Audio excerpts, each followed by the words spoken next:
یہ احمقانہ تجویز اسجد کے علاوہ کسی دوسرے کی ہو ہی نہیں سکتی۔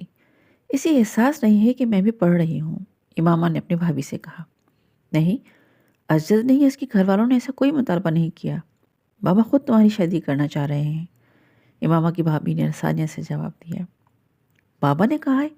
مجھے یقین نہیں آ رہا۔ جب میں نے میڈیکل میں ایڈمیشن لیا تھا تب ان کا دور دور تک ایسا کوئی خیال نہیں تھا۔ وہ تو انکل اعظم سے بھی یہی کہتے تھے کہ وہ میرے ہاؤس جاب کرنے کے بعد ہی میری شادی کریں گے۔ پھر اچانک کیا ہوا؟ امامہ نے بے یقینی سے کہا۔ کوئی دباؤ ہوگا، مگر مجھے تو امی نے یہی بتایا ہے کہ یہ خود بابا کی خواہش ہے، بھابھی نے کہا۔ آپ انہیں بتا دیں کہ مجھے ہاؤس جاب سے پہلے شادی نہیں کرنی۔ ٹھیک ہے، میں تمہاری بات ان تک پہنچا دوں گی، مگر بہتر ہے کہ تم اس سلسلے میں خود بابا سے بات کرو، بھابھی نے اسے مشورہ دیا۔ بھابھی کے کمرے سے جانے کے بعد بھی وہ کچھ پریشانی سے وہیں بیٹھی رہی۔ یہ اطلاع اتنی اچانک اور غیر متوقع تھی کہ اس کے پیروں کے نیچے سے محاورتاً نہیں حقیقتاً زمین نکل گئی تھی۔ وہ مطمئن تھی کہ اس کی ہاؤس جاب تک اس کی شادی کا مسئلہ زیر بحث نہیں آئے گا، اور ہاؤس جاب کرنے کے بعد وہ اس قابل ہو جائے گی کہ خود کو سپورٹ کر سکے یا اپنی جلال سے شادی کے بارے میں فیصلہ کر سکے۔ تب تک جلال بھی اپنی ہاؤس جاب مکمل کر کے سیٹ ہو جاتا اور ان دونوں کے لیے کسی قسم کا کوئی مسئلہ کھڑا نہیں ہوتا۔ مگر اب اچانک اس کے گھر والے اس کی شادی کی بات کر رہے تھے، آخر کیوں؟ نہیں، اسجد اور اس کے گھر والوں نے مجھ سے اس طرح کا کوئی مطالبہ نہیں کیا، میں نے خود ان سے بات کی ہے۔ اس رات وہ ہاشم مبین کے کمرے میں موجود تھی۔ اس کے استفسار پر ہاشم مبین نے بڑے اطمینان سے کہا تھا، بات بھی کر لی۔ بابا، آپ مجھ سے پوچھے بغیر کس طرح میری شادی ارینج کر سکتے ہیں؟ امامہ نے بے یقینی سے کہا۔ ہاشم مبین نے کچھ سنجیدگی سے اسے دیکھا۔ یہ نسبت تمہاری مرضی سے ہی طے ہوئی تھی، تم سے پوچھا گیا تھا، انہوں نے جیسے اسے یاد دہانی کروائی۔ مگر یہ کی بات اور تھی، شادی کی بات اور ہے۔ آپ نے مجھ سے کہا تھا کہ ہاؤس جاب سے پہلے آپ میری شادی نہیں کریں گے، امامہ نے انہیں ان کا وعدہ یاد دلایا۔ تمہیں اس شادی پہ اعتراض کیوں ہے؟ کیا تم اسجد کو پسند نہیں کرتی؟ بات پسند یا ناپسند کی نہیں ہے، میں اپنی تعلیم کے دوران میں شادی نہیں کرنا چاہتی۔ آپ اچھی طرح سے جانتے ہیں کہ میں آئی اسپیشلسٹ بننا چاہتی ہوں۔ اس طرح آپ میری شادی کر دیں گے تو میرے سارے خواب ادھورے رہ جائیں گے۔ بہت سی لڑکیاں شادی کے بعد تعلیم مکمل کرتی ہیں، تو اپنی فیملی میں دیکھو کتنی۔ ہاشم مبین نے اسے سمجھانے کی کوشش کی۔ امامہ نے ان کی بات کاٹ دی۔ وہ لڑکیاں بہت ذہین اور قابل ہوتی ہوں گی، میں نہیں ہوں۔ میں ایک وقت میں ایک ہی کام کر سکتی ہوں۔ میں اعظم بھائی سے بات کر چکا ہوں، وہ تو تاریخ طے کرنے کے لیے آنے والے ہیں، ہاشم مبین نے اس سے کہا۔ آپ میری ساری محنت کو ضائع کر رہے ہیں۔ اگر آپ کو میرے ساتھ یہی کرنا تھا تو آپ کو چاہیے تھا کہ آپ اس طرح کا کوئی وعدہ ہی نہ کرتے، امامہ نے ان کی بات پر ناراضی سے کہا۔ جب میں نے تم سے وعدہ کیا تھا تب کی بات اور تھی، تب حالات اور تھے، اور اب، امامہ نے ان کی بات کاٹ دی۔ اب کیا بدل گیا ہے؟ حالات میں کون سی تبدیلی آئی ہے جو آپ میرے ساتھ یہ سلوک کر رہے ہیں؟ میں تمہیں یقین دلاتا ہوں کہ اسجد تمہاری تعلیم میں تمہارے ساتھ پورا تعاون کرے گا، وہ تمہیں کسی چیز سے منع نہیں کرے گا، ہاشم مبین نے اس کی بات کا جواب دیتے ہوئے کہا۔ بابا، مجھے اسجد کے تعاون کی ضرورت نہیں ہے، مجھے آپ کے تعاون کی ضرورت ہے۔ آپ مجھے میری تعلیم مکمل کرنے دیں، امامہ نے اس بار قدرے ملتجیانہ انداز میں کہا۔ امامہ، تم فضول ضد مت کرو، میں وہی کروں گا جو میں طے کر چکا ہوں، ہاشم مبین نے دو ٹوک انداز میں کہا۔ میں ضد نہیں کر رہی ہوں، درخواست کر رہی ہوں، اس نے ایک بار پھر اسی ملتجیانہ انداز میں کہا۔ تمہاری نسبت کو 4 سال ہونے والے ہیں اور یہ ایک بہت لمبا عرصہ ہوتا ہے۔ اگر انہوں نے کچھ عرصے کے بعد کسی نہ کسی وجہ سے منگنی توڑ دی تو کوئی بات نہیں، کوئی قیامت نہیں آ جائے گی۔ وہ منگنی توڑ دینا چاہے تو توڑ دیں، بلکہ ابھی توڑ دیں۔ تمہیں اس شرمندگی اور بے عزتی کا احساس نہیں ہے جس کا سامنا ہمیں کرنا پڑے گا؟ کیسی شرمندگی بابا؟ یہ لوگوں کا اپنا فیصلہ ہوگا، اس میں ہماری تو کوئی غلطی نہیں ہوگی، اس نے انہیں قائل کرنے کی کوشش کی۔ تمہارا دماغ خراب ہو گیا ہے یا پھر تم عقل سے پیدل ہو، ہاشم مبین نے اسے جھڑکتے ہوئے کہا۔ بابا، کچھ نہیں ہوگا، لوگ 2-4 دن باتیں کریں گے پھر سب بھول جائیں گے، آپ اس بارے میں خواہ پریشان ہو رہے ہیں، امامہ نے قدرے بے فکری اور لاپرواہی سے کہا۔ اس وقت تم بہت فضول باتیں کر رہی ہو، فی الحال تم یہاں سے جاؤ، ہاشم مبین نے ناگواری سے اسے دیکھتے ہوئے کہا۔ امامہ بدلے ناخواستہ وہاں سے چلی آئی، مگر اس رات وہ خاصی پریشان رہی۔ اگلے دن وہ واپس لاہور چلی آئی۔ ہاشم مبین نے اسے اس سلسلے میں دوبارہ بات نہیں کی۔ لاہور آ کر وہ قدرے مطمئن ہو گئی اور ہر خیال کو ذہن سے جھٹکتے ہوئے اپنے امتحان کی تیاری میں مصروف ہو گئی۔ ہاشم مبین نے اس واقعے کو ذہن سے نہیں نکالا تھا۔ وہ ایک انتہائی محتاط طبیعت کے انسان تھے۔ وہ امامہ کے بارے میں پہلی بار اس وقت تشویش میں مبتلا ہوئے تھے جب اسکول میں تحریم کے جھگڑے والا واقعہ پیش آیا تھا۔ اگرچہ وہ کوئی ایسا غیر معمولی واقعہ نہیں تھا، مگر اس واقعے کے بعد انہوں نے احتیاطی تدابیر کے طور پر امامہ کی نسبت ازجد کے ساتھ طے کر دی تھی۔ ان کا خیال تھا کہ اس طرح اس کا ذہن ایک نئے رشتے کی جانب مبذول ہو جائے گا، اور اگر اس کے ذہن میں کوئی شبہ یا سوال پیدا بھی ہو تو اس نئے تعلق کے بعد وہ اس بارے میں زیادہ تردد نہیں کرے گی۔ ان کا یہ خیال اور اندازہ درست ثابت ہوا۔ امامہ کا ذہن واقعی تحریم کی طرف سے ہٹ گیا تھا۔ ازجد میں وہ پہلے بھی دلچسپی لیتی تھی، مگر اس تعلق کے قائم ہونے کے بعد اس دلچسپی میں اضافہ ہو گیا۔ ہاشم نے اسے بہت مطمئن اور مگن دیکھا تھا۔ وہ پہلے ہی کی طرح تمام مذہبی سرگرمیوں میں حصہ لیتی تھی، مگر اس بار جو کچھ وسیم نے انہیں بتایا تھا اس نے ان کے پیروں کے نیچے سے زمین نکال دی تھی۔ وہ فوری طور پہ یہ نہیں جان سکے، مگر انہیں یہ علم ضرور ہو گیا کہ امامہ کے عقائد اور نظریات میں خاصی تبدیلی آ چکی تھی، اور یہ نہ صرف ان کے لیے بلکہ ان کے پورے خاندان کے لیے بڑی تشویش کا باعث تھا۔ وہ اپنی بیٹیوں کی طرح اسے بھی اعلیٰ تعلیم دلوانا چاہتے تھے، اور یہ اس لیے بھی اہم تھا کہ وہ اسے شادی کے بعد خاندان ہی میں جانا تھا۔ وہ خاندان بہت تعلیم یافتہ تھا۔ خود ان کا ہونے والا داماد ازجد بھی امامہ کو اعلیٰ تعلیم یافتہ دیکھنا چاہتا تھا۔ ہاشم مبین کے لیے اس کی تعلیم کا سلسلہ منقطع کر کے اسے گھر بٹھا لینا آسان نہ تھا، کیونکہ اس صورت میں سے اعظم مبین کو اس کی وجہ بتانی پڑتی، اور امامہ سے سخت ناراض ہونے کے باوجود وہ نہیں چاہتے کہ اعظم مبین اور ان کا خاندان امامہ کے ان بدلے ہوئے عقائد کے بارے میں جان کر برگشتہ اور بدظن ہوں، اور شادی کے بعد وہ ازجد کے ساتھ بری زندگی گزارے۔ انہوں نے ایک طرف اپنے گھر والوں کو اس بات کو راز رکھنے کی تاکید کی، تو دوسری طرف امامہ کی منت سماجت پر اسے اپنی تعلیم جاری رکھنے کی اجازت دی تھی۔ امامہ سبیحہ کے لیکچر اٹینڈ کرنے اور اس کے ہاں جانے یا جلال سے ملنے کے معاملے میں اس قدر محتاط تھی کہ اس کا یہ میل جول ان لوگوں کی نظروں میں نہیں آ سکا۔ شاید اس کی وجہ یہ بھی تھی کہ وہ جویریہ اور رابعہ کو بھی ہر چیز کے بارے میں اندھیرے میں رکھے ہوئی تھی، ورنہ اس کے بارے میں ضرور کوئی نہ کوئی خبر ادھر ادھر گردش کرتی اور ہاشم مبین تک بھی پہنچ جاتی، مگر ایسا نہیں ہوا۔ ہاشم مبین اس کی طرف سے مطمئن ہو گئے تھے، مگر امامہ کے اندر آنے والی ان تبدیلیوں نے انہیں تشویش میں مبتلا کر دیا تھا۔ ان کے دماغ میں جو واحد حل آیا تھا وہ اس کی شادی تھی۔ ان کا خیال تھا کہ شادی کر دینے سے کم از کم وہ خود امامہ کی ذمہ داری سے مکمل طور پر آزاد ہو جائیں گے۔ یہی وجہ تھی کہ انہوں نے اس طرح اچانک اس کی شادی کا فیصلہ کر لیا تھا۔ جلال، میرے پیرنٹس ازجد سے میری شادی کر دینا چاہتے ہیں۔ لاہور آنے کے بعد امامہ نے سب سے پہلے جلال سے ملاقات کی تھی۔ مگر تم تو کہہ رہی تھی کہ وہ تمہاری ہاؤس جب تک تمہاری شادی نہیں کریں گے، جلال نے کہا۔ وہ ایسے ہی کہتے تھے، مگر اب وہ کہتے ہیں کہ میں اپنی تعلیم شادی کے بعد بھی جاری رکھ سکتی ہوں۔ ازجد لاہور میں گھر لے لے گا تو میں زیادہ آسانی سے اپنی تعلیم مکمل کر لوں گی۔ جلال اس کے چہرے سے اس کی پریشانی کا اندازہ کر سکتا تھا۔ جلال بھی ایک دم فکر مند ہو گیا۔ جلال، میں ازجد سے شادی نہیں کر سکتی، میں کسی صورت ازجد سے شادی نہیں کر سکتی، وہ بڑبڑائی۔ پھر تم اپنے پیرنٹس کو صاف صاف بتا دو، جلال نے ایک دم کسی فیصلے پہ پہنچتے ہوئے کہا۔ کیا بتا دوں؟ یہی کہ تم مجھ سے شادی کرنا چاہتی ہو۔ آپ کو اندازہ نہیں ہے کہ وہ کس طرح ریئیکٹ کریں گے، مجھے پھر انہیں سب کچھ بتانا پڑے گا۔ وہ بات کرتے کرتے کچھ سوچنے لگی۔ جلال، آپ اپنے پیرنٹس سے میرے سلسلے میں بات کریں، آپ انہیں میرے بارے میں بتائیں۔ اگر میرے پیرنٹس نے مجھ پہ دباؤ ڈالا تو پھر مجھے اپنا گھر چھوڑنا پڑے گا، پھر مجھے آپ کی مدد کی ضرورت ہوگی۔ امامہ، میں اپنے پیرنٹس سے بات کروں گا، وہ رضامند ہو جائیں گے۔ میں جانتا ہوں کہ میں انہیں منا سکتا ہوں، جلال نے اسے یقین دلایا۔ پوری گفتگو کے دوران پہلی بار امامہ کے چہرے پہ مسکراہٹ ابھری۔ اگلے چند دن بعد وہ اپنے پیپرز کے سلسلے میں مصروف رہی، جلال سے بات نہ ہو سکی۔ آخری پیپر والے دن وسیم اسے لینے کے لیے لاہور آ گیا تھا۔ وہ اسے وہاں یوں دیکھ کر حیران رہ گئی۔ وسیم، ابھی تو میں نہیں جا سکتی، آج تو میں پیپر سے فارغ ہوئی ہوں، مجھے یہاں کچھ کام ہے۔ میں کل تک یہیں ہوں، اپنے دوست کے یہاں ٹھہر جاتا ہوں جب تک تم اپنے کام میں ڈالو، پھر اکٹھے چلیں گے۔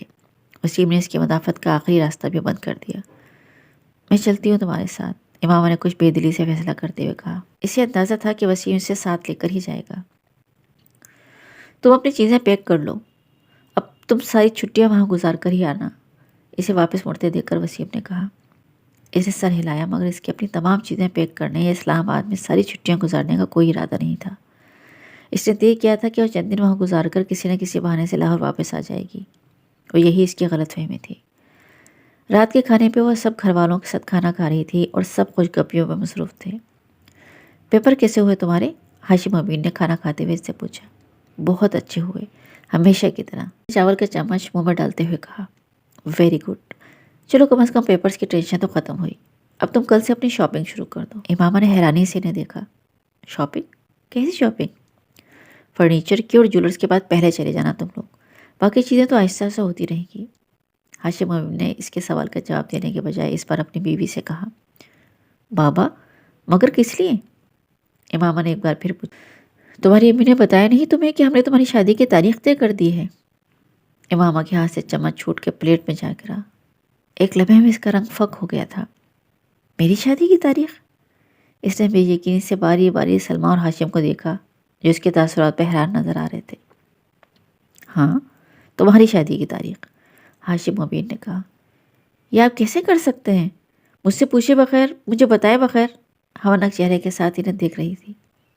تم سے پچھلی دفعہ بات ہوئی تھی اس سلسلے میں؟ ہاشم امین ایک دم سنجیدہ ہو گئے۔ اور میں نے انکار کر دیا تھا۔ میں؟ ہاشم امین نے اسے بات مکمل نہیں کرنے دی۔ میں نے تمہیں بتا دیا تھا کہ مجھے تمہارے انکار کی کوئی پرواہ نہیں ہے، میں عزت کے گھر والوں سے بات کر چکا ہوں، ہاشم امین نے تیز آواز میں کہا۔ ڈائننگ ٹیبل پہ یکدم گہری خاموشی چھا گئی تھی، کوئی کھانا نہیں کھا رہا تھا۔ ماما یکدم اپنی کرسی سے کھڑی ہو گئی۔ آئی ایم سوری بابا، میں عزت سے شادی ابھی نہیں کر سکتی۔ آپ نئی شادی طے کی ہے، آپ ان سے بات کر کے اسے ملتوی کر دیں، ورنہ میں خود ان سے بات کر لوں گی۔ ہاشم امین کا چہرہ سرخ ہو گیا۔ تم مسجد سے شادی کرو گے اور اسی تاریخ کو جو میں نے طے کی ہے، تم نے سنا؟ وہ بے اختیار چل رہا ہے۔ اٹس ناٹ فیئر، امامہ نے بھرائی ہوئی آواز میں کہا۔ اب تم مجھے یہ بتاؤ گی کہ کیا فیئر اور کیا نہیں؟ تم مجھے بتاؤ گی؟ ہاشم امین کو اس کی بات پر اور غصہ آیا۔ بابا میں نے جب آپ سے کہا تھا کہ مجھے بھی شادی نہیں کرنی تو آپ کیوں زبردستی کر رہے ہیں میرے ساتھ؟ امامہ بے اختیار ہونے لگی۔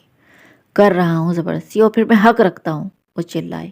امامہ اس بار کچھ کہنے کے بجائے اپنے ہونٹ بھینچتے ہوئے سرخ چہرے کے ساتھ تیزی سے ڈرائنگ روم سے نکل گئی۔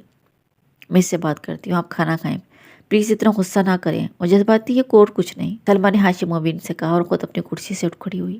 ان کے کمرے سے نکلتے ہی وسیم کو دیکھ کر امامہ بے اختیار اٹھ کھڑی ہوئی۔ تم دفع ہو جاؤ یہاں سے، نکل جاؤ۔ اس نے تیزی سے وسیم کے پاس جا کر اسے دھکا دینے کی کوشش کی۔ وہ پیچھے ہٹ گیا۔ کیوں، میں نے کیا کیا ہے؟ جھوٹ بول کر اور دھکا دے کر تم مجھے یہاں لے کر آئے ہو۔ مجھے اگر لاکھوں نے پتہ چل جاتا کہ تم مجھے اس لیے سلامت لا رہے ہو تو میں کبھی یہاں نہ آتی۔ وہ دھاڑی۔ میں نے وہی کیا جو مجھ سے بابا نے کہا۔ بابا نے کہا تھا میں تمہیں نہ بتاؤں۔ وسیم نے وضاحت پیش کرنے کی کوشش کی۔ پھر تم یہ میرے پاس کیوں آئے ہو؟ بابا کے پاس جاؤ، ان کے پاس بیٹھو، بس یہاں سے دفع ہو جاؤ۔ وسیم ہونٹ بھینچتا اسے دیکھتا رہا، پھر کچھ کہے بنا کمرے سے نکل گیا۔ امامہ اپنے کمرے میں جا کے بیٹھ گئی۔ اس وقت اس کے پیروں کے نیچے سے صحیح معنوں میں زمین نکل چکی تھی۔ یہ اس کے وہم و گمان میں بھی نہیں تھا کہ اس کے گھر والے اس کے ساتھ اس طرح کر سکتے ہیں۔ وہ اتنے قدامت پرست کٹر نہیں تھے جتنے وہ اس وقت ہو گئے تھے۔ اسے ابھی بھی یقین نہیں آ رہا تھا یہ سب اس کے ساتھ ہو رہا تھا۔ اس کا دل ڈوبنے لگا۔ مجھے اس صورتحال کا سامنا کرنا ہے، مجھے ہمت نہیں ہارنی، مجھے کسی نہ کسی طرح فوری طور پر جلال سے کانٹیکٹ کرنا ہے۔ وہ یقیناً اب تک اپنے پیرنٹس سے بات کر چکا ہوگا، اسے بات کر کے کوئی نہ کوئی راستہ نکل آئے گا۔ وہ بے چینی سے کمرے میں ٹہلتے ہوئے سوچتی رہی۔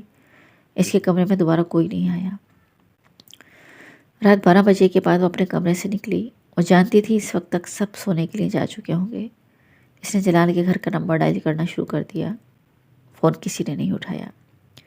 اس نے یک کے بعد دیگرے کئی نمبر ملائے۔ آدھے گھنٹے تک اسی طرح کالز کرنے کے بعد اس نے مایوسی کے ساتھ فون رکھ دیا۔ وہ جویریہ یا رابعہ کو فون نہیں کر سکتی تھی، وہ دونوں اس وقت ہاسٹل میں تھیں۔ کچھ دیر سوچتے رہنے کے بعد اس نے سبیحہ کا نمبر ڈائل کرنا شروع کر دیا۔ اس کے والد نے فون اٹھایا تھا۔ بیٹا سبیحہ تو پشاور گئی ہے اپنی امی کے ساتھ، سبیحہ کے والد نے امامہ کو بتایا۔ پشاور؟ امامہ کے دل کی دھڑکن رک گئی۔ اس کی کزن کی شادی ہے، وہ لوگ ذرا پہلے چلے گئے تھے، میں بھی کل چلا جاؤں گا، اس کے والد نے بتایا۔ کوئی پیغام ہو تو آپ مجھے دے دیں، میں سبیحہ کو پہنچا دوں گا۔ نہیں شکریہ انکل، وہ ان کے ساتھ اس سارے معاملے کے بارے میں کیا بات کر سکتی تھی۔ اس نے فون رکھ دیا۔ اس کے ڈپریشن میں اضافہ ہونے لگا۔ اگر میرا جلال سے کانٹیکٹ نہ ہوا تو، اس کا دل ایک بار پھر ڈوبنے لگا۔ ایک بار پھر اس نے جلال کا نمبر ڈائل کرنا شروع کر دیا۔ تبھی کسی نے اس کے ہاتھ سے ریسیور لے لیا۔ وہ سن ہو گئی۔ ہاشم و بین اس کے پیچھے کھڑے تھے۔ کس کو فون کر رہی ہو؟ ان کے لہجے میں بہت ٹھہراؤ تھا۔ دوست کو کر رہی تھی، امامہ نے ان کی طرف دیکھے بغیر کہا۔ وہ ان سے نظر ملا کر جھوٹ نہیں بول سکتی تھی۔ میں ملا دیتا ہوں، انہوں نے سرد آواز میں کہتے ہوئے ری ڈائل کا بٹن دبا دیا اور ریسیور سے کان لگا لیا۔ امامہ زرد چہرے کے ساتھ انہیں دیکھنے لگی۔ وہ کچھ دیر تک کسی طرح ریسیور کان سے لگائے کھڑے رہے، پھر انہوں نے ریسیور کریڈل پہ رکھ دیا، لیکن انہوں دوسری طرف سے کال ریسیو نہیں کی گئی تھی۔ کون سی دوست ہے یہ جسے تم اس وقت فون کر رہی ہو؟ انہوں نے درست لہجے میں امامہ سے پوچھا۔ زینب۔ فون کی اسکرین پر زینب کا نمبر تھا۔ وہ نہیں چاہتی تھی کہ ہاشم و بین کو زینب پر کسی قسم کا شک ہو اور وہ جلال تک جا پہنچے، اس لیے ان کے استفسار پر جلدی سے اس کا نام بتا دیا۔ کس لیے کر رہی ہو؟ کے ذریعے جویریہ تک ایک پیغام پہنچانا چاہتی ہوں، اس نے تحمل سے کہا۔ تو وہ پیغام مجھے دے دو، میں جویریہ تک پہنچا دوں گا، بلکہ ذاتی طور پہ خود لاہور دے کر آؤں گا۔ امامہ مجھے صاف صاف بتاؤ، کسی اور لڑکی میں انٹرسٹڈ ہو تم؟ انہوں نے کسی تمہید کے بغیر اچانک اس سے پوچھا۔ وہ کچھ دیر دیکھتی رہی، پھر اس نے کہا ہاں۔ ہاشم و بین دم بخود رہ گئے۔ کسی اور لڑکی میں انٹرسٹڈ ہو؟ انہوں نے بے یقینی سے اپنا جملہ دہرایا۔ امامہ نے پھر اس بات میں سر ہلا دیا۔ ہاشم و بین نے بے اختیار اس کے چہرے پہ تھپڑ کھینچ مارا۔ مجھے اسی بات کا اندیشہ تھا تم سے، مجھے اسی بات کا اندیشہ تھا۔ وہ غصے میں تنتنا سے گئے۔ امامہ گمسم اپنے گال پہ ہاتھ رکھے نے دیکھ رہی تھی۔ پہلا تھپڑ تھا جو ہاشم و بین نے اس کی زندگی میں سے مارا تھا۔ امامہ کو یقین نہیں آ رہا تھا کہ تھپڑ اسے مارا گیا ہے۔ وہ ہاشم و بین کی سب سے لاڈلی بیٹی تھی، پھر بھی انہوں نے اس کی گالوں پہ آنسو بہہ نکلے تھے۔ اسجد کے علاوہ میں تمہاری شادی کسی اور سے نہیں ہونے دوں گا۔ تم اگر کسی اور لڑکے میں انٹرسٹڈ ہو بھی تو اسے ابھی اور اسی وقت بھول جاؤ۔ میں کبھی تمہاری شادی کہیں اور نہیں ہونے دوں گا۔ اپنے کمرے میں چلی جاؤ، اور اگر دوبارہ میں نے تمہیں فون کے پاس بھی دیکھا تو میں تمہاری ٹانگیں توڑ دوں گا۔ اسی طرح گال پہ ہاتھ رکھے مکان کے انداز میں چلتے ہوئے اپنے کمرے میں آ گئی۔ اپنے کمرے میں آ کر وہ بچوں کی طرح پھوٹ پھوٹ کر رونے لگی۔ کیا بابا مجھے اس طرح مار سکتے ہیں؟ اسے یقین نہیں آ رہا تھا۔ بہت دیر تک اس طرح روتے رہنے کے بعد اس کے آنسو خود بخود خشک ہونے لگے۔ اٹھ کر اضطراب کے عالم میں اپنے کمرے کی کھڑکی کی طرف آ گئی اور خالی ذہنی کے عالم میں بند کھڑکیوں کے شیشے سے باہر دیکھنے لگی۔ نیچے اس کے گھر کا لان نظر آ رہا تھا جو نیم تاریک تھا، اور لاشعوری طور پہ اس کی نظر دوسرے گھر پہ پڑی۔ وہ سالار کا گھر تھا۔ اس کا کمرہ نچلی منزل پہ تھا۔ دور سے کچھ بھی واضح نہیں ہو رہا تھا۔ اس کے باوجود وہ اس گھر میں ایک دفعہ جانے کے بعد اس کی لوکیشن اور کمرے میں پھرنے والے کے حلیے اور جسامت سے اندازہ لگا سکتی تھی کہ وہ سالار کے علاوہ کوئی اور نہیں ہو سکتا تھا۔ اس کے ذہن میں ایک جھماکا ہوا۔ ہاں، یہ شخص میری مدد کر سکتا ہے۔ اگر میں اسے ساری صورتحال بتاؤں اور اس سے کہوں کہ لاہور جا کر جلال سے رابطہ کرے تو میرا مسئلہ حل ہو سکتا ہے، مگر اس سے رابطہ کیسے؟ اس کے ذہن میں یکدم اس کی گاڑی کے پیچھے شیشے پہ لکھا ہوا اس کا موبائل نمبر اور نام یاد آ گیا۔ اس نے ذہن میں موبائل نمبر کو دہرایا۔ اسے کوئی دقت نہیں۔ کاغذ کا ایک ٹکڑا لے کر اس نے احتیاط کے طور پر اس نمبر کو لکھ لیا۔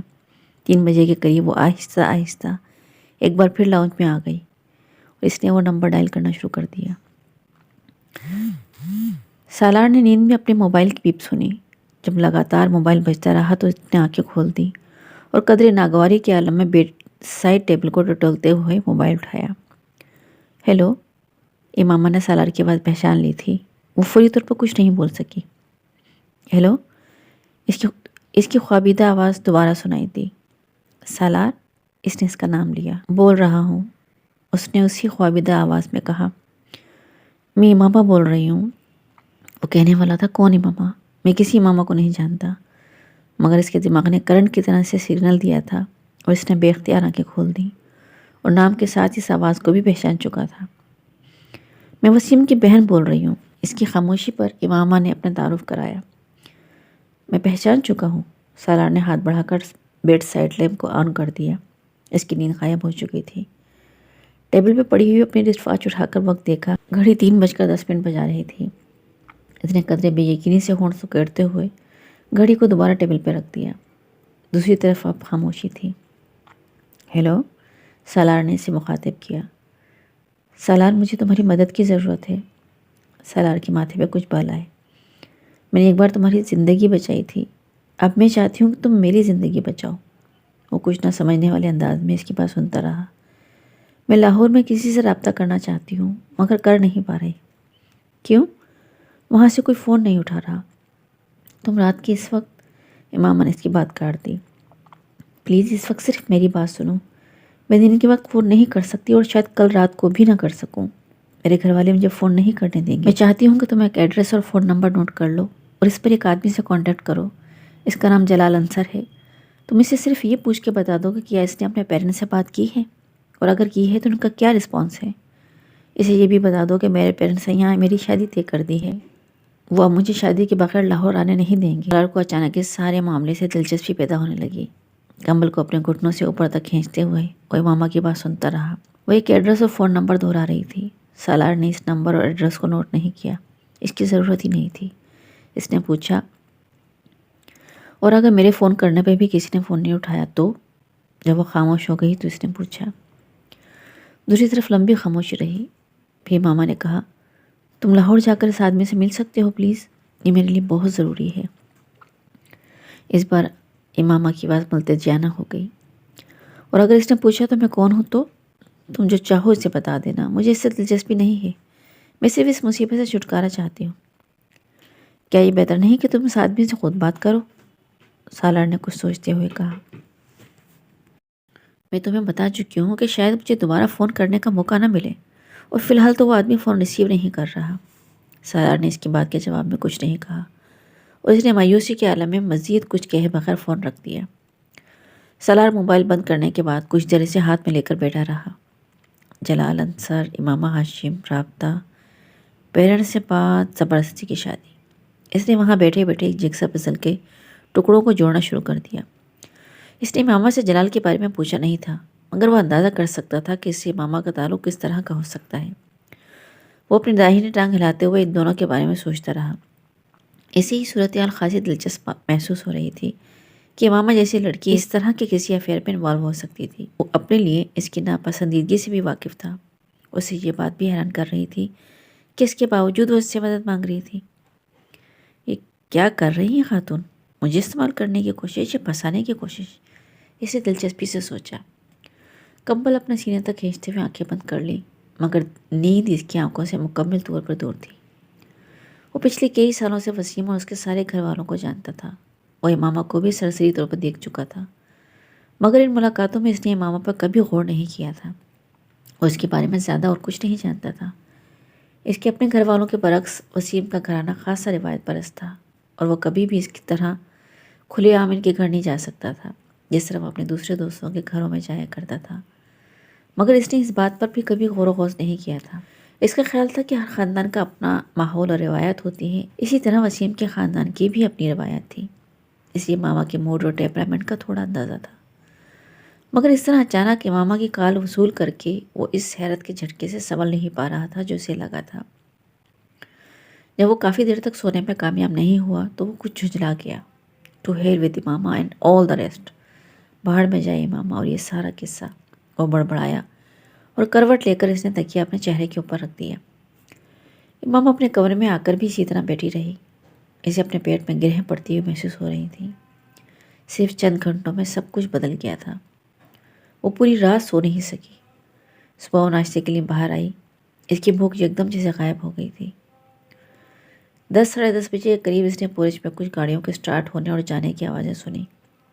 وہ جانتی تھی اس وقت ہاشم مبین اور اس کے بڑے بھائی آفس چلے جاتے تھے، اور اسے ان کے آفس جانے کا انتظار تھا۔ ان کے جانے کے آدھے گھنٹے بعد وہ اپنے کمرے سے باہر آئی۔ لاؤنج میں اس کی امی اور بھابھی بیٹھی ہوئی تھیں۔ وہ خاموشی سے فون کے پاس چلی گئی۔ اس نے فون کا ریسیور اٹھانے کے لیے ہاتھ بڑھایا ہی تھا کہ اسے اپنی امی کی آواز سنائی دی۔ تمہارے پاپا کہہ گئے ہیں کہ تم کہیں فون نہیں کرو گی۔ اس نے گردن موڑ کر اپنی امی کو دیکھا۔ میں اسجد کو فون کر رہی ہوں۔ کس لیے؟ میں اس سے بات کرنا چاہتی ہوں۔ وہی فضول بات جو تم رات کو کر رہی تھی، سلمہ نے تیز لہجے میں کہا۔ میں آپ کے سامنے بات کر رہی ہوں، آپ مجھے بات کرنے دیں۔ اگر میں نے کوئی غلط بات کی تو آپ فون بند کر سکتی ہیں، اس نے پرسکون انداز میں کہا، اور شاید یہ اس کا انداز ہی تھا جس نے سلمہ کو کچھ مطمئن کر دیا۔ امامہ نے نمبر ڈائل کیا، مگر وہ عزت کو فون نہیں کر رہی تھی۔ چند بار بیل بجنے کے بعد دوسری طرف فون اٹھا لیا گیا۔ فون اٹھانے والا جلال ہی تھا۔ خوشی کی ایک لہر امامہ کے اندر سے گزر گئی۔ ہیلو، میں امامہ بول رہی ہوں، اس نے جلال کا نام لیے بغیر اعتماد سے کہا۔ تم بتائیں بغیر اسلام آباد کیوں چلی گئی؟ میں کل تم سے ملنے ہاسپٹل گیا تھا، جلال نے کہا۔ میں کل اسلام آباد آئی ہوں اسجد، امامہ نے کہا۔ اسجد؟ دوسری طرف سے جلال کی آواز سنائی دی۔ تم کس سے کہہ رہی ہو؟ مجھے بابا نے رات ہی بتایا کہ میری شادی کی تاریخ طے ہو گئی ہے۔ امامہ؟ جلال کو جیسے کرنٹ لگا۔ شادی کی تاریخ؟ امامہ اس کی بات سنے بغیر اسی پرسکون انداز میں بولتی رہی۔ میں جاننا چاہتی ہوں کہ تم نے اپنے پیرنٹس سے بات کی ہے؟ امامہ میں بھی بات نہیں کر سکا۔ تو پھر بات کرو۔ میں تمہارے علاوہ کسی دوسرے سے شادی نہیں کر سکتی، یہ تم جانتے ہو، مگر میں اس طرح کی شادی نہیں کروں گی۔ تم اپنے پیرنٹس سے بات کرو اور مجھے بتاؤ کہ وہ کیا کہتے ہیں۔ امامہ کیا تمہارے پاس کوئی ہے؟ جلال کے ذہن میں اچانک ایک دھماکہ ہوا۔ ہاں۔ اس لیے تم مجھے اسجد کہہ رہی ہو؟ ہاں۔ میں اپنے پیرنٹس سے بات کرتا ہوں۔ تم مجھے دوبارہ رنگ کب کرو گی؟ تم مجھے بتا دو کہ میں تمہیں کب رنگ کروں۔ کل فون کر لو۔ تمہاری شادی کی تاریخ کب طے کی گئی ہے؟ جلال کی آواز میں پریشانی تھی۔ یہ مجھے نہیں پتا، امامہ نے کہا۔ ٹھیک ہے امامہ، میں آج ہی اپنے پیرنٹس سے بات کرتا ہوں، اور تم پریشان مت ہونا، سب کچھ ٹھیک ہو جائے گا۔ اس نے امامہ کو تسلی دیتے ہوئے فون بند کر دیا۔ امامہ نے شکر ادا کیا تھا کہ اس کی بھابھی امی کو شک نہیں ہو سکا کہ وہ اسجد سے نہیں کسی اور سے بات کر رہی تھی۔ یہ شادی تمہارے بابا اور اعظم بھائی نے مل کر طے کی ہے۔ تمہارے یہ اسجد کے کہنے پر وہ اسے ملتوی نہیں کریں گے، سلمہ نے اس بار قدرے نرم لہجے میں کہا۔ امی میں مارکیٹ تک جا رہی ہوں، مجھے کچھ ضروری چیزیں لینی ہیں، امامہ نے ان کی بات کا جواب دینے کے بجائے کہا۔ فون کی بات دوسری ہے، مگر میں تمہیں گھر سے نکلنے کی اجازت نہیں دے سکتی۔ تمہارے بابا نہ صرف مجھے بلکہ چوکیدار کو بھی ہدایت کر گئے کہ تمہیں باہر نہ جانے دیں۔ امی آپ لوگ میرے ساتھ آخر اس طرح کیوں کر رہے ہیں؟ امامہ نے کچھ بے بسی کے عالم میں صوفے پہ بیٹھتے ہوئے کہا۔ میں نے آپ کو اپنی شادی سے منع تو نہیں کیا، میری ہاؤس جاب تک انتظار کر لیں، اس کے بعد میری شادی کر دیں۔ میری سمجھ میں یہ بات نہیں آتی کہ تم شادی سے انکار کیوں کر رہی ہو۔ تمہاری شادی جلدی ہو رہی ہے، مگر تمہاری مرضی کے خلاف تو نہیں ہو رہی۔ اس بار اس کی بھابھی نے اسے سمجھانے کی کوشش کی۔ خواہ مخواہ کل رات سے پورا گھر ٹینشن کا شکار ہے، اور تو تمہیں دیکھ کر حیران ہو کہ تم تو کبھی بھی اس طرح ضد نہیں کرتی تھی، پھر اب کیا ہو گیا ہے تمہیں؟ جب سے تم لاہور گئی ہو بہت عجیب سی ہو گئی ہو تم، اور ہمارے چاہنے سے ویسے بھی کچھ نہیں ہوگا۔ میں نے تمہیں بتایا ہے، تمہارے بابا نے طے کیا ہے یہ سب کچھ، آپ انہیں سمجھا تو سکتی تھیں۔ امامہ نے سلمہ کی بات پہ احتجاج کیا۔ کس بات پر سمجھاتی ہو تب اگر مجھے کوئی بات قابل اعتراض لگتی، اور مجھے کوئی بات قابل اعتراض نہیں لگی، سلمہ نے بڑے آرام سے کہا۔ امامہ غصے کے عالم میں وہاں سے اٹھ کر اپنے کمرے میں آ گئی۔ سالار صبح خلاف معمول دیر سے اٹھا۔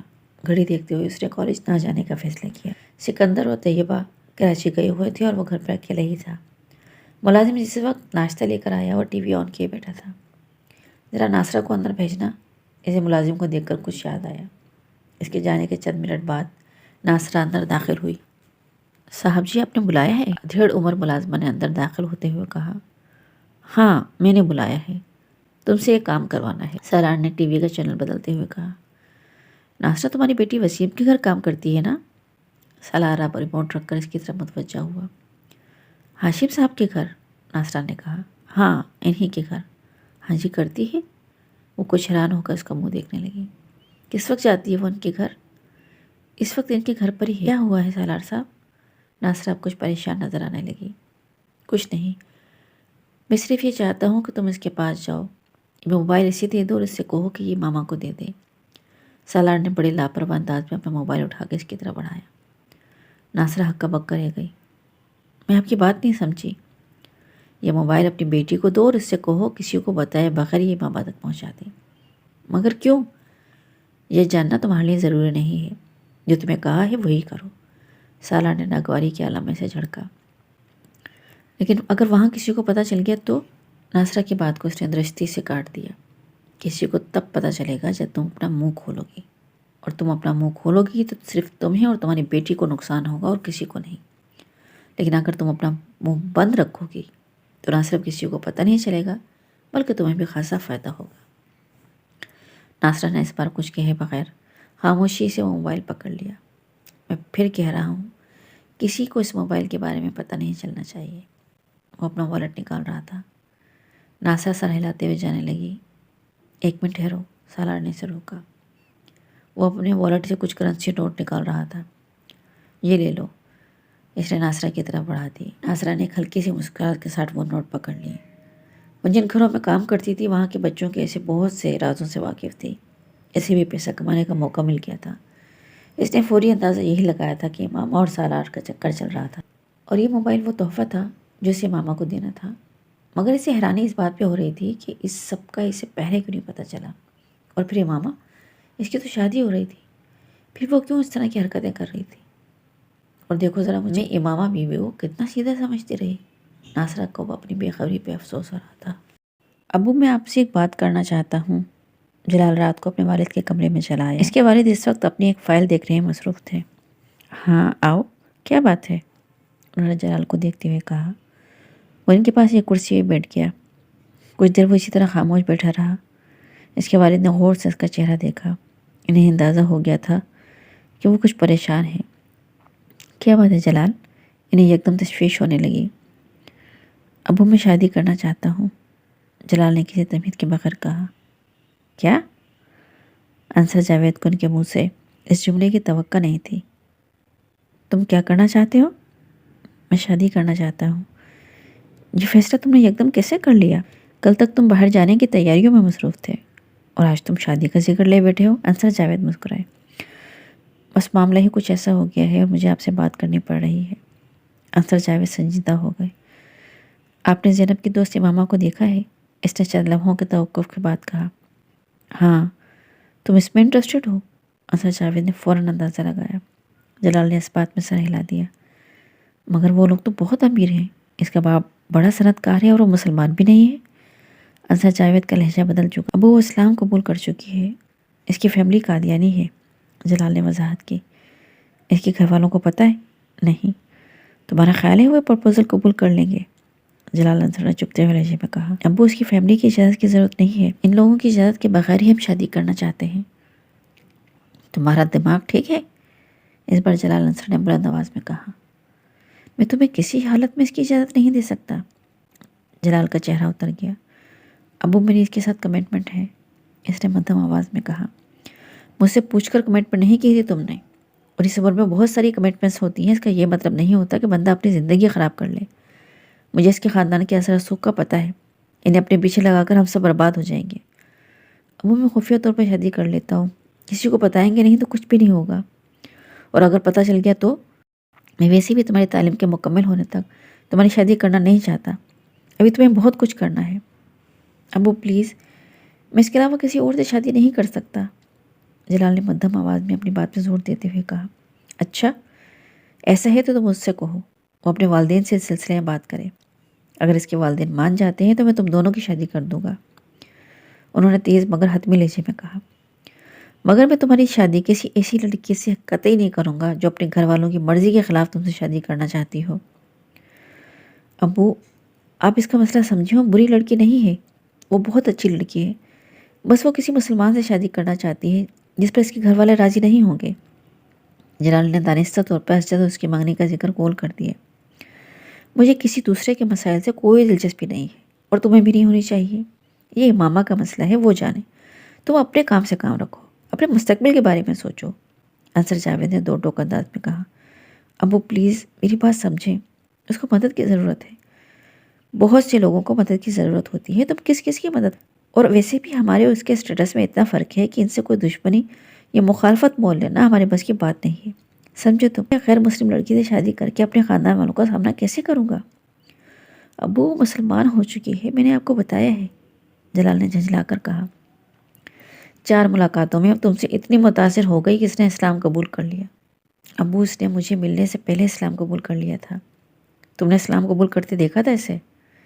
میں اسے مذہب کے بارے میں تفصیلاً بات کرتا رہا ہوں، میں جانتا ہوں کہ وہ اسلام قبول کر چکی ہے، بالفرض وہ ایسا کر بھی چکی ہے تو پھر اسے اپنے مسائل سے خود نمٹنا چاہیے، تمہیں بیچ میں نہیں گھسیٹنا چاہیے۔ اپنے والدین سے دو ٹوک بات کریں، انہیں بتائے کہ وہ تم سے شادی کرنا چاہتی ہے، پھر میں اور تمہاری امی دیکھیں گے کہ ہم کیا کر سکتے ہیں۔ دیکھو جلال، اگر اس کا خاندان اپنی مرضی اور خوشی سے اس کی شادی تمہارے ساتھ کرنے کو تیار ہو جائے تو میں اسے بخوشی قبول کر لوں گا، مگر کسی بے نام و نشان لڑکی سے میں تمہاری شادی نہیں کروں گا۔ مجھے اس معاشرے میں رہنا ہے، لوگوں کو منہ دکھانا ہے، بہو کے خاندان کے بارے میں کیا کہوں گا کہ وہ کسی سے یہ کہ وہ گھر چھوڑ کر آئی ہے، اور اس نے اپنی مرضی سے میرے بیٹے سے شادی کر لی ہے۔ ابو یہ ہمارا مذہبی فریضہ ہے کہ ہم اس کی مدد کریں۔ اور انصر جاوید نے تلخی سے اس کی بات کاٹ دی۔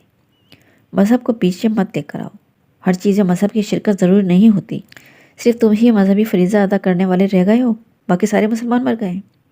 ابو نے مجھ سے مدد مانگی ہے، اس لیے کہہ رہا ہوں بیٹا، یہاں بات مدد کی یا مذہب کی نہیں ہے، یہاں صرف زمینی حقائق کو دیکھنے کی ضرورت ہے۔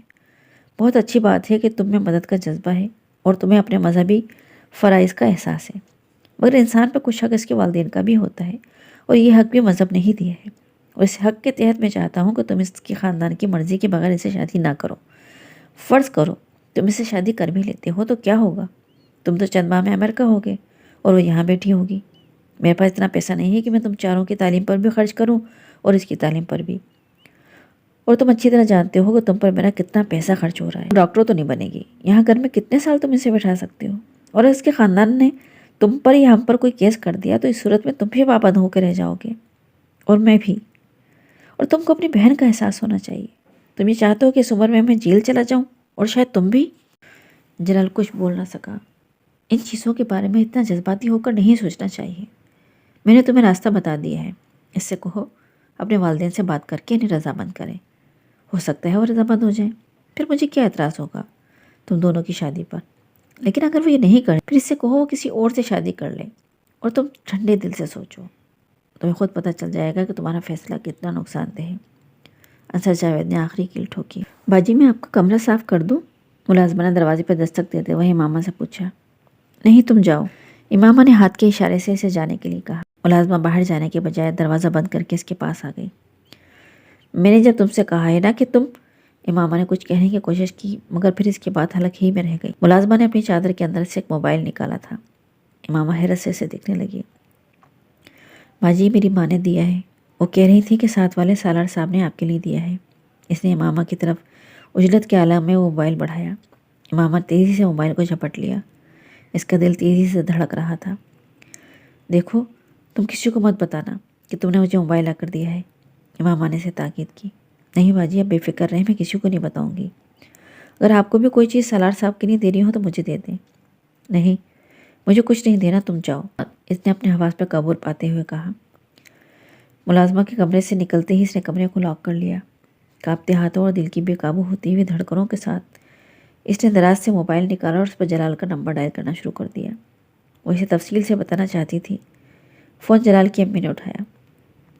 بیٹا جلال تو باہر گیا ہوا ہے، وہ تو رات کو ہی آئے گا، تم زینب سے بات کر لو، میں اسے بلا دوں؟ جلال کی امی نے کہا۔ نہیں آنٹی، مجھے کچھ جلدی ہے، میں زینب سے پھر بات کر لوں گی، بس میں نے ان سے چند کتابوں کا کہا تھا، مجھے انہی کے بارے میں پوچھنا تھا، میں دوبارہ فون کر لوں گی، امامہ نے فون بند کرتے ہوئے کہا۔ امامہ نے اس دن دوپہر کو بھی کھانا نہیں کھایا، وہ صرف رات ہونے کا انتظار کر رہی تھی تاکہ جلال گھر آ جائے اور وہ اس سے بات کر سکے۔ شام کے وقت ملازمہ نے اسے عزت کے فون کی اطلاع دی۔ وہ جس وقت نیچے آئی اس وقت لاؤنج میں صرف وسیم بیٹھا ہوا تھا۔ وہ اسے مکمل طور پر نظر انداز کرتے ہوئے فون کی طرف چلی۔ فون کا ریسیور اٹھاتے ہی اسے دوسری طرف عزت کی آواز سنائی دی تھی۔ بے اختیار امامہ کا خون کھولنے لگا، یہ جاننے کے باوجود کہ اس کی شادی کو طے کرنے میں عزت سے زیادہ خود ہاشم مبین کا ہاتھ تھا۔ امامہ کو اس پہ غصہ آ رہا تھا، وہ اس کا حال احوال دریافت کر رہا تھا۔ اچھا تم نے اس طرح میرے ساتھ دھوکہ کیوں کیا ہے؟ کیسا دھوکہ امامہ؟ کی تاریخ طے کرنا، تم نے اس سلسلے میں مجھ سے بات کیوں نہیں کی؟ وہ کھلتے ہوئے بولی۔ کیا انکل نے تم سے بات نہیں کی؟ انہوں نے مجھ سے پوچھا تھا اور میں نے ان سے کہا تھا کہ میں بھی شادی کرنا نہیں چاہتی۔ بہرحال اب کچھ نہیں ہو سکتا، وہ پھر کیا فرق پڑتا ہے کہ شادی اب ہو یا کچھ سالوں کے بعد؟ اسجد نے قدرے لاپرواہی سے کہا۔ اسجد تمہیں فرق پڑتا ہو یا نہیں، مجھے پڑتا ہے۔ میں اپنی تعلیم مکمل کرنے تک شادی نہیں کرنا چاہتی، اور یہ بات تم اچھی طرح جانتے تھے۔ ہاں میں جانتا ہوں، مگر اس معاملے میں کہیں بھی انوالو نہیں ہوں، تو میں بتا رہا ہوں شادی انکل کے اصرار پر ہو رہی ہے، تم اسے رکوا دو۔ تم کیسی بات کر رہی ہو ماما، میں اسے کیسے رکوا دوں؟ اسجد نے کچھ حیرانی سے کہا۔ اسجد پلیز امامہ، میں ایسا نہیں کر سکتا، تم میری پوزیشن سمجھو، اب تو ویسے بھی کارڈ چھپ چکے ہیں، دونوں گھروں میں تیاریاں ہو رہی ہیں۔ اور امامہ نے اس کی بات سنے بغیر ریسیور کو پٹک دیا۔ انہوں نے اس پوری گفتگو میں کوئی مداخلت نہیں کی۔ وہ خاموشی سے اسجد کے ساتھ ہونے والی اس گفتگو کو سنتا رہا۔ جب امامہ نے فون بند کر دیا تو وسیم نے کہا، تم خواہ ایک فضول بات پہ اتنا ہنگامہ کر رہی ہو؟ کل بھی تو تمہیں شادی عزت کے ساتھ ہی کرنی ہے، پھر اس طرح کر کے تم خود اپنے لیے مسائل پیدا کر رہی ہو۔ بابا تم سے بہت ناراض ہیں۔ میں نے تم سے تمہاری رائے نہیں مانگی، تم اپنے کام سے کام رکھو، جو کچھ تم میرے ساتھ کر چکے ہو وہ کافی ہے۔ ماما اس پہ غرائی اور پھر واپس اپنے کمرے میں آ گئی۔ وہ رات کو بھی اپنے کمرے سے نہیں نکلی، مگر ملازم کے کھانا لانے پر اس نے کھانا کھا لیا۔ رات کو 11 بجے کے قریب اس نے جلال کو فون کیا۔ فون جلال نے ہی اٹھایا تھا، شاید وہ امامہ کے فون کی توقع کر رہا تھا۔ اس کی تمہید کے بعد وہ اصل موضوع کی طرف آ گیا۔ امامہ، میں نے ابو سے کچھ دیر پہلے بات کی ہے، اس نے امامہ سے کہا۔ پھر وہ اس کے استفسار پر چند لمحے خاموش رہا، پھر اس نے کہا، ابو اس شادی پر رضامند نہیں ہے۔ امامہ کا دل ڈوب گیا۔ مگر آپ تو کہہ رہے تھے کہ اس شادی پہ کوئی اعتراض نہیں ہوگا۔ ہاں، میرا یہی خیال تھا، مگر انہیں بہت ساری باتوں پہ اعتراض ہے۔ وہ سمجھتے ہیں کہ تمہارے اور ہمارے گھرانے کے اسٹیٹس میں بہت فرق ہے، اور پھر تمہارے خاندان کے بارے میں بھی جانتے ہیں، اور انہیں سب سے بڑا اعتراض اس بات پر ہے کہ تم اپنے گھر والوں کی مرضی کے بغیر مجھ سے شادی کرنا چاہتی ہو۔ انہیں یہ خوف ہے کہ صورت میں تمہارے گھر والے ہمیں تنگ کریں گے۔ وہ ساکت بیٹھی موبائل کان سے لگا اس کے بعد سنتی رہی۔ آپ نے انہیں رضامند کرنے کی کوشش نہیں کی؟ ایک لمبی خاموشی کے بعد اس نے کہا۔ میں نے بہت کوشش کی۔ انہوں نے مجھ سے کہا کہ اگر تمہارے گھر والے شادی پہ تیار ہو جاتے ہیں تو پھر وہ راضی ہو جائیں گے، اس بات کی پرواہ کیے بغیر کہ تمہارا خاندان کیا ہے، لیکن تمہارے گھر والوں کی مرضی کے بغیر وہ میری اور تمہاری شادی کو تسلیم نہیں کریں گے، جلال نے اس سے کہا۔ اور آپ کیا کہتے ہیں؟ امامہ، میری سمجھ میں کچھ نہیں آ رہا، جلال نے کچھ بے بسی کے عالم میں کہا۔ جلال، میرے پیرنٹس کبھی آپ سے میری شادی پر تیار نہیں ہوں گے۔ بصورت دیگر ہماری پوری کمیونٹی ان کا بائیکاٹ کر دے گی، اور وہ یہ کبھی برداشت نہیں کر سکتے۔ اور پھر آپ اشجع سے میری منگنی کو کیوں بھول رہے ہیں؟ امامہ، پھر بھی تم اپنے والدین سے بات تو کرو، ہو سکتا ہے کوئی راستہ نکل آئے۔ میں کل بابا سے تھپڑ کھا چکی ہوں، صرف یہ بتا کر میں کسی دوسرے میں انٹرسٹڈ ہوں۔ امامہ کی آواز بھر آنے لگی۔ اگر انہیں یہ پتہ چل گیا کہ میں جسے پسند کرتی ہوں اور ان کے مذہب کا نہیں ہے تو پھر تو مجھے مار ہی ڈالیں گے۔ پلیز آپ انکل سے بات کریں، آپ انہیں میرا پرابلم بتائیں، اس نے ملتجیانہ لہجے میں کہا۔ میں ابو سے کل دوبارہ بات کروں گا اور امی سے بھی، پھر میں تمہیں بتاؤں گا کہ وہ کیا کہتے ہیں۔ جلال پریشان تھا۔ امامہ نے جس وقت اس سے بات کرنے کے بعد فون بند کیا وہ بے حد دل گرفتہ تھی۔ اس کا وہم گمان میں بھی نہیں تھا کہ جلال کے والدین کو اس شادی پہ اعتراض ہوگا۔ موبائل ہاتھ میں لیے وہ دیر تک خالی ذہنی کے عالم میں بیٹھی رہی۔ تمہارے ابو مجھ سے پہلے ہی اس سلسلے میں بات کر چکے ہیں، اور وہ جو کہہ رہے ہیں وہ بالکل ٹھیک ہے۔ تم کو اس طرح کے خطروں میں کودنے کی کوئی ضرورت نہیں ہے، جلال کی امی نے قطعی لہجے میں اس سے کہا۔ وہ امامہ کے کہنے پہ ان سے بات کر رہا تھا۔ مگر امی، اس میں خطرے والی کیا بات ہے؟ کچھ بھی نہیں ہوگا، آپ خواہ خوفزدہ ہو رہی ہیں، جلال نے کچھ احتجاجی انداز میں کہا۔ تم حماقت کی حد تک بیوقوف ہو، اس کی امی نے اس کی بات پہ جھڑکا۔ امامہ کے خاندان اور اس کے والد کو تمہارے ابو بہت اچھی طرح جانتے ہیں۔ تم کیا سمجھتے ہو کہ تمہارے ساتھ شادی ہونے کی صورت میں وہ تمہارا پیچھے چھوڑ دیں گے یا ہمیں کچھ نہیں کہیں گے؟ امی، ہم اس شادی کو خفیہ رکھیں گے، کسی کو بھی نہیں بتائیں گے۔ میں اسپیشلائزیشن کے لیے باہر جانے کے کچھ عرصے بعد اسے بھی وہاں بلوا لوں گا، سب کچھ خفیہ رہے گا، کسی کو بھی نہیں پتہ چلے گا۔ ہم آخر امامہ کے لیے اتنا بڑا خطرہ کیوں مول لیں؟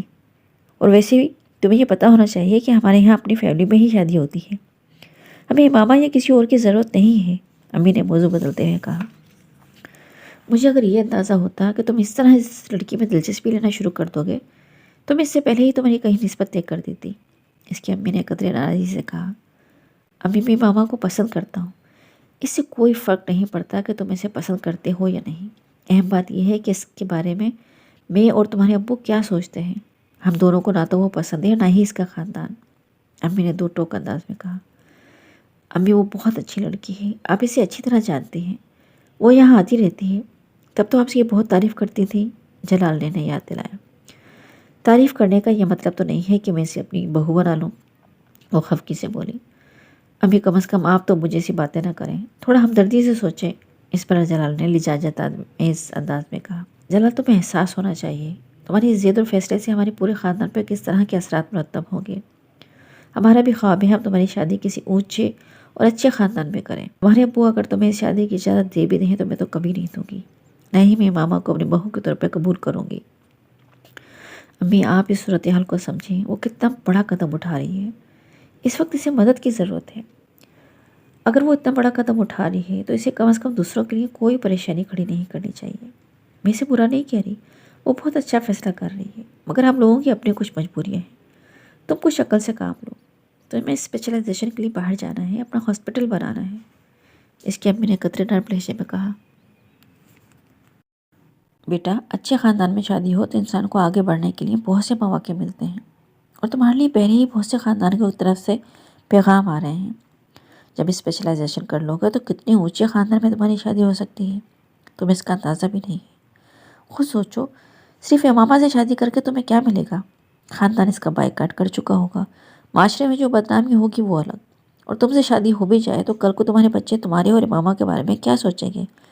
یہ کوئی ایک دو دن کی بات نہیں ہے، ساری عمر کی بات ہے۔ امی سے سنجیدہ لہجے میں سمجھا رہی تھی۔